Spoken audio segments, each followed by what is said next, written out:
ఇసుక మందు గంజాయి అమ్ముకోవడం మీద ఉన్న శ్రద్ధ రైతుల మీద లేదు. ఆయన మన కర్మ, మన దురదృష్టం. ఈరోజు మిమ్మల్ని చూస్తా ఉంటే ఎప్పుడెప్పుడు 13 వస్తుందా, ఈ పీడ ఎప్పుడు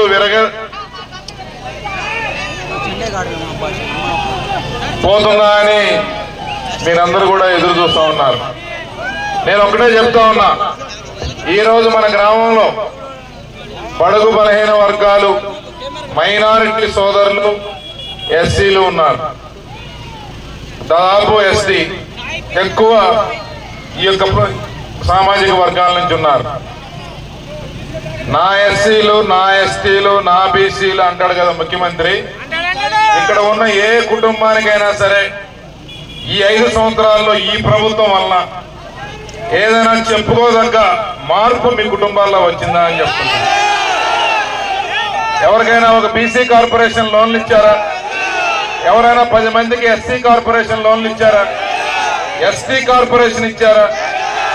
మన కాపు సోదరులు కూడా ఉన్నారు ఇక్కడ, కాపు కార్పొరేషన్ లోన్లు ఇచ్చారా? మరి ఎట్లా మార్పు వస్తుంది? ఎట్లా సంతోషంగా ఉంటారు? గతంలో స్వతంత్రం వచ్చిన దగ్గర నుంచి పెట్టిన ఎన్నో పథకాలు, అటు కాంగ్రెస్ పార్టీ కానీ లేకపోతే తెలుగుదేశం కానీ ఎన్నో పథకాలు పెట్టినాయి, అవన్నీ రద్దు చేశాడు. ఈయన సొంత జేబులో చేస్తున్నట్టు ఏదో 2-3 పథకాలు పెట్టి బటన్ నొక్కుతానని పెద్ద పోజు కొట్టి ఈరోజు మనల్ని నట్టేట ముంచాడు.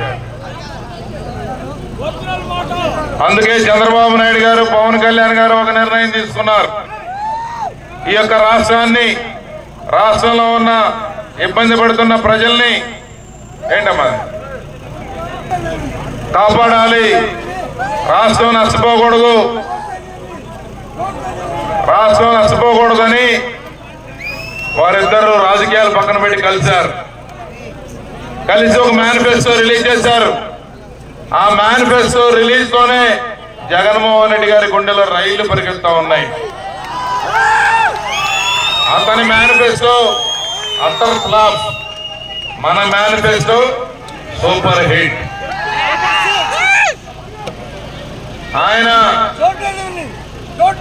చెప్పే ప్రతి మాట అబద్ధం, చేసే ప్రతి పని మోసం.